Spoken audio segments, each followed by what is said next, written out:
इब्रानियों की पुस्तक के हमारे अध्ययन में आपका स्वागत है। इस पुस्तक को नए नियम के सामान्य पत्रों या काव्य पत्रों में से एक माना जाता है। काव्य पत्रियों पर यह नाम पत्र होता है क्योंकि वे किसी विशिष्ट कलीसिया के लिए नहीं लिखे जाते हैं। इब्रानियों की पुस्तक के अलावा इन पत्रों का नाम उनके श्रोताओं के बजाय उनके लेखकों के नाम पर रखा गया है। इस पत्र का शीर्षक थोड़ा अलग है क्योंकि यह एक विशिष्ट लोगों इब्रानी लोगों के लिए था। हम जानते हैं कि यह पुस्तक इब्रानी लोगों के लिए थी क्योंकि यह यीशु और यहूदी धर्म ग्रंथों पर केंद्रित है। हमारे अध्ययन से यह और अधिक स्पष्ट हो जाएगा। आइए इसके साथ शुरू करें। इब्रानियों का लेखक पवित्र शास्त्र के उपयोग में अत्यधिक कुशल है और यह स्थापित करने के लिए मजबूत तर्क देता है कि यीशु पुराने नियम के बाइबल नायकों से बेहतर है। पत्र सिखाता है कि परमेश्वर सभी वादे और योजनाएं यीशु के माध्यम से पूरी होती है, जो देह में परमेश्वर है। पहली सदी में बहुत से यहूदियों को यीशु पर भरोसा हो गया था। हालांकि ईसाइयों के खिलाफ गंभीर उत्पीड़न के कारण इनमें से कई यहूदियों ने एक बार फिर यहूदी धर्म के अनुष्ठानों में मुक्ति की आशा रखना शुरू कर दिया। यहाँ तक कि कलीसिया में भी कई लोगों का मानना था कि ईसाई बनने के लिए अन्य जातियों को यहूदी बनने की आवश्यकता है। इस तथ्य के बावजूद कि एक महत्वपूर्ण यरूशलेम परिषद ने इसके विपरीत कहा था, इसलिए इब्रानियों का लेखक यीशु की असली पहचान और चरित्र को साबित करना चाहता है और ईसाई विश्वास में बने रहने के कई कारण बताता है। इस पुस्तक में 5 चेतावनी अंश भी हैं जो इब्रानियों को मसीह को अस्वीकार करने के गंभीर परिणामों के बारे में बताता है। हालांकि कई लोगों ने इब्रानियों के लेखक की खोज करने की कोशिश की है, लेकिन यह आज तक एक रहस्य बना हुआ है। कुछ लोग सोचते हैं कि यह प्रेरित पौलुस द्वारा लिखा गया था। फिर भी पत्र में पौलुस के मानक परिचय का अभाव है और यह सामान्य रूप से उसकी लेखन शैली से मेल नहीं खाता। इन मतभेदों के लिए एक संभावित स्पष्टीकरण यह है कि नए नियम के लेखकों के लिए लिखने वाले लेखक कभी-कभी अपनी अनूठी लेखन शैली का उपयोग करते हैं। हम इसे पहले और दूसरे पत्रस के लेखन में देखते हैं। अब यह मानने के कई कारण हैं कि पौलुस ने इब्रानियों को यह पत्र नहीं लिखा था। न केवल लेखक अपना परिचय नहीं देता है, बल्कि वह पौलुस के पसंदीदा विषय पर ध्यान केंद्रित नहीं करता है या पौलुस की विशिष्ट शैली का उपयोग नहीं करता है। लेकिन शायद सबसे स्पष्ट प्रमाण कि पौलुस इस पुस्तक का लेखक नहीं है 2 के 3 में उसके द्वारा कही गई बात से मिलता है। जिन लोगों ने प्रभु को सुना, उन्होंने उनके संदेश को हमारे लिए प्रमाणित किया। तो यह इंगित करता है कि इब्रानियों के लेखक को यीशु के साथ प्रत्यक्ष अनुभव नहीं था, बल्कि उन्होंने उनके शिष्यों से सुसमाचार सुना था। अब पौलुस की स्पष्ट और दोहराई जाने वाली गवाही है, जैसा कि वह गलातियों 1:12 में कहता है, मैंने किसी मनुष्य के हाथ से उसे ना तो ग्रहण किया और ना सीखा, बल्कि स्वयं यीशु मसीह ने उसे मुझ पर प्रकट किया। तो हम देख सकते हैं कि ये दोनों कथन एक दूसरे के साथ संरेखित नहीं होंगे। अंततः ऐसा लगता है कि पौलुस के अलावा किसी और ने इब्रानियों को लिखा, लेकिन इससे इस पुस्तक का महत्व कम नहीं होता है। इब्रानियों एक कारण से बाइबल का हिस्सा है और एक रहस्यमय कृति है जो हमें पुराने नियम में वादा किए गए मसीह यीशु के बारे में और अधिक सिखाती है। पत्र स्वयं उपदेश शैली में लिखा गया है, जिसका अर्थ है कि एक बार में पढ़ने पर यह सबसे अधिक अर्थपूर्ण होगा। यह यीशु की श्रेष्ठता और उनकी उपलब्धियों को दर्शाता है। यह हमें विश्वास करना सिखाता है कि केवल यीशु में विश्वास ही हमारे उद्धार के लिए पर्याप्त है। यह मांग करता है कि हम संस्कारों और संस्थाओं पर पुराने जोर को छोड़ दें, क्योंकि यीशु ने उन्हें पूरा किया है।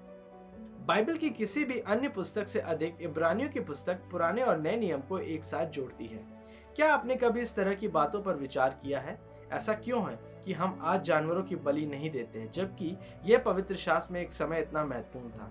ऐसे कैसे है कि हम टोरा से समारोह को जारी नहीं रखते? पुराना नियम और नया नियम एक साथ कैसे जुड़ते हैं? इब्रानियों की पुस्तक में इन सभी प्रश्नों के अलावा और भी बहुत कुछ कहने को है। अब 3 शब्द हैं जो हमें इब्रानियों की पुस्तक में तर्क को एक साथ जोड़ने में मदद करते हैं। वे 3 शब्द हैं बेहतर, विश्वास और सावधान। हम पहले बेहतर शब्द पर एक नजर डालेंगे। संपूर्ण इब्रानियों में लेखक यह दिखाना चाहता है कि यीशु परमेश्वर के अन्य सभी पुराने नियम के लोगों से बेहतर हैं। पत्र के पहले वचनों में लेखक दर्शाता है कि यीशु मसीह भविष्यवक्ताओं से बेहतर है। यह कहते हुए प्राचीन काल में परमेश्वर बारंबार और विविध रूप से हमारे पूर्वजों से नबियों द्वारा बोला था, परंतु वर्तमान अंतिम युग में वह हमसे पुत्र द्वारा बोला है। उसने उस पुत्र के द्वारा समस्त विश्व की सृष्टि की और उसी को सब कुछ का उत्तराधिकारी नियुक्त किया है। अपने पुत्र के माध्यम से परमेश्वर का रहस्योद्घाटन और संदेश बेहतर है, क्योंकि यह भविष्यवक्ताओं के माध्यम से उनके रहस्योद्घाटन और संदेश की पूर्ति है। क्या आप नबियों से प्यार करते हैं? वह कहते हैं तो आपको वास्तव में यीशु से प्यार करना चाहिए, क्योंकि वह सभी दिव्यवादों की परिपूर्णता है। यहूदी मूसा को अपने सबसे महान भविष्यवक्ता के रूप में देखते थे, इसलिए लेखक का तर्क जारी है इब्रानियों 3:3 में जोर देते हुए कि यीशु मसीह मूसा से बेहतर है, ठीक उसी तरह से जैसे वह बेटा जिसे घर विरासत में मिलने वाला है घर के नौकर से अधिक महत्वपूर्ण होता है। मूसा परमेश्वर के घर में एक वफादार सेवक था, लेकिन यीशु मसीह वह पुत्र है जिसे सभी चीजें विरासत में मिली हैं। आगे बढ़ते हुए यह देखना दिलचस्प है कि यहूदियों में स्वर्गदूतों के प्रति आकर्षण इस हद तक था कि प्रारंभिक कलीसिया में कुछ लोगों को देवदूत पूजा करने लगे थे। उनकी मदद करने और सच्चाई पर प्रकाश डालने के लिए लेखक पहले 2 अध्याय में अनिवार्य रूप से कहता है, यीशु मसीह स्वर्गदूतों से बेहतर है। परमेश्वर कभी भी अपने किसी स्वर्गदूत को अपने दाहिने हाथ पर बैठने के लिए नहीं बुलाते, वह केवल यीशु के लिए ऐसा करते हैं। परमेश्वर कभी भी किसी देवदूत को अपना पुत्र नहीं कहते, वह ये उपाधि यीशु के लिए सुरक्षित रखते हैं। मसीह किसी भी स्वर्गदूत के प्रति समर्पण नहीं करते हैं, बल्कि स्वर्गदूत उनसे आदेश लेते हैं और उन लोगों की सेवा करने के लिए बुलाए जाते हैं जो यीशु से मुक्ति चाहते हैं। यहूदी भी सब के विचार से ग्रस्त थे, लेकिन सब के बारे में उनकी समझ उस सच्चे आराम की पूरी तस्वीर नहीं थी जो यीशु हमें प्रदान करते हैं और चाहते हैं। इसलिए लेखक इब्रानियों 4:8 में कहता है कि यीशु मसीह यहोशू से बेहतर है। यहोशू इजराइल के बच्चों को वादा किए गए देश में ले गया, लेकिन वादा किए गए देश का बाकी हिस्सा भी केवल अस्थायी था और कुछ अधिक वास्तविक और अधिक स्थायी की ओर इशारा कर रहा था। सबसे बड़ा आराम केवल यीशु से ही मिलता है। पुराने नियम के भविष्यवक्ताओं का अनुसरण करते हुए लेखक दिखाता है कि कैसे यीशु मसीह पुराने नियम के संपूर्ण पौरोहित्य से बेहतर है। महायाजक और अन्य याजक परमेश्वर और मनुष्यों के बीच मध्यस्थ की तरह थे। वे मनुष्य के लिए प्रार्थना करते थे और उनकी ओर से बलिदान चढ़ाते थे, लेकिन महायाजक परिपूर्ण नहीं थे और उन्हें लोगों के लिए बलि चढ़ाने से पहले अपने लिए बलि चढ़ानी पड़ती थी। महायाजक के रूप में यीशु पूर्ण बलिदानी और आदर्श याजक हैं। वह हमारे लिए बेहतर तरीके से मध्यस्थता करते हैं, उन महायाजकों के विपरीत जिनकी मृत्यु हो गई है और फिर उनकी जगह अन्य याजकों ने ले ली। यीशु हमेशा के लिए एक महायाजक है, इसलिए यीशु मसीह हारून के वंश के किसी भी अन्य याजक की तुलना में बेहतर महायाजक है। अब कुछ लोग कह सकते हैं कि यीशु एक सही याजक नहीं थे, क्योंकि वह हारून के पुत्रों में से नहीं थे, जिसे लेवी जनजाति या पुरोहित जनजाति के रूप में जाना जाता था।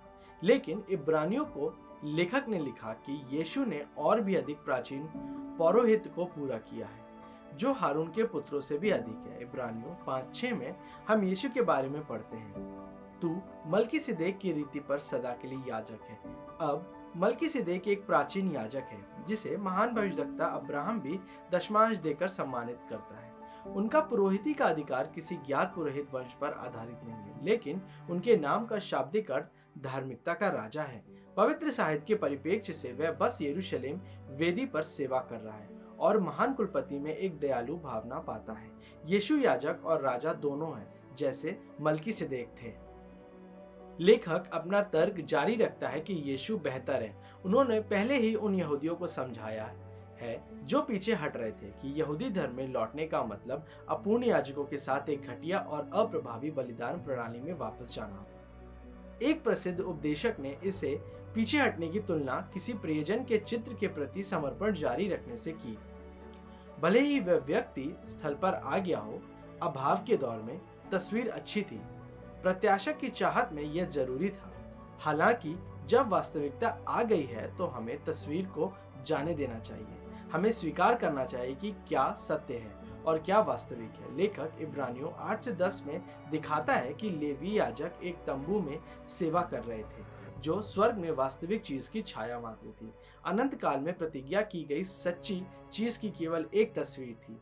मसीह इस सिद्ध तंबू में सेवा करते हैं जो स्वर्ग में है। हम यहाँ पृथ्वी पर इस स्वर्गीय तंबू का मात्र एक पूर्वावलोकन देखते हैं, इसलिए यीशु एक बेहतर देवालय में सेवा करते हैं, जैसा कि इब्रानियों 8:1 से 5 में कहा गया है। जैसे हम अध्ययन करना जारी रखते हैं, हम बार बार देखते हैं कि यीशु कैसे बेहतर है। इसके बाद लेखक इब्रानियों 8:6 में लिखते हुए यह दर्शाता है कि कैसे यीशु एक बेहतर वाचा का मध्यस्थ है। पर उन याजकों से बढ़कर सेवा यीशु को मिली, क्योंकि वह और भी उत्तम वाचा का मध्यस्थ ठहरा, जो और उत्तम प्रतिज्ञाओं के सहारे बांधी गई है। पिछली वाचा में याजक एक मेमना या अन्य बलि पशु लेगा और तंबू में उसका वध करेगा। फिर याजक जानवर को वेदी पर रखेगा, औपचारिक रूप से खुद को शुद्ध करेगा और फिर तंबू में प्रवेश करेगा। वहां याजक अपनी बाईं ओर मोमबत्ती को देखेगा और पापियों को दिए गए उनके वचन के रहस्योद्घाटन के लिए परमेश्वर को धन्यवाद दे सकता है। फिर वह अपनी दाहिनी ओर भेंट की रोटियों की मेज की ओर मुड़ेगा और पापियों को आवश्यक दैनिक रोटी प्रदान करने के लिए परमेश्वर को धन्यवाद दे सकता है।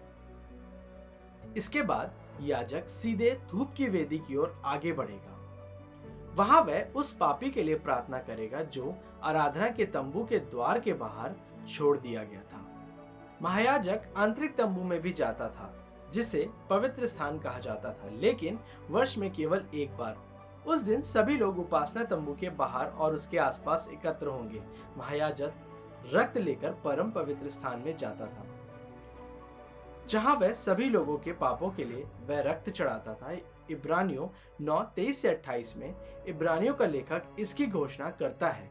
यह सब कुछ शाश्वत पर आधारित एक प्रतिरूप था, कुछ ऐसा जो वास्तव में स्वर्ग में घटित हुआ जब यीशु मसीह क्रूस पर अपना सिद्ध रक्त चढ़ाकर मरे। वास्तव में किसी दिन पाप के लिए किए जाने वाले बलिदान की आवर्ती छवि मसीह में आई है। इब्रानियों 9:26 में लिखा है, पर अब युग के अंत में वह एक ही बार प्रकट हुआ है ताकि अपने ही बलिदान के द्वारा पाप को दूर कर दे। अब पूर्वाभ्यास की कोई जरूरत नहीं रही, यीशु मसीह के कारण बलिदान पूरा हुआ। इसलिए इब्रानियों के लेखक का कहना है कि यीशु मसीह जंगल में तंबू से बेहतर है। यीशु मसीह आराधना के तंबू से भी उत्तम है। यीशु मसीह मानव हाथों द्वारा बनाए गए किसी भी आराधनालय से बेहतर है। वह उन सभी की पूर्ति है जो उन स्थानों द्वारा प्रत्याशित और चित्रित की गई थी, और अब वह महिमा में पिता के दाहिने हाथ पर बैठते हैं। वह एक वफादार महायाजक के रूप में हमारी ओर से हस्तक्षेप कर रहे हैं और परमेश्वर के सामने अपने आत्म बलिदान का उत्तम रक्त चढ़ा रहे हैं। और वह ये सब इसलिए कर रहे हैं ताकि आप, मैं और बाकी दुनिया निर्दोष और क्षमा किए जा सके। हमारे प्रभु यीशु मसीह को सारी महिमा और स्तुति मिले। हमने अब इब्रानियों की पुस्तक का एक सुंदर अवलोकन देखा है और हमने यीशु की महान श्रेष्ठता का प्रमाण भी देखा है। लेखक ने हमें दिखाया है कि कैसे यीशु स्वर्गदूतों से बेहतर, मूसा से बेहतर, यहोशू से बेहतर हैं। यीशु लेवी के याजकों से बेहतर हैं, एक बेहतर देवालय में सेवा करते हैं, एक बेहतर बलिदान प्रदान करते हैं और बेहतर वादों के साथ एक बेहतर वाचा स्थापित करते हैं। आज इस पर विचार करें। अपने उद्धार के लिए खोखले अनुष्ठानों, प्रार्थनाओं और अच्छे कार्यों पर भरोसा ना करें। यीशु और उनके एक बार के बलिदान पर विश्वास करें, उनकी सेवा करें, उनके लिए जिएं, उनसे आभार प्रकट करें। केवल यीशु ही बचा सकते हैं।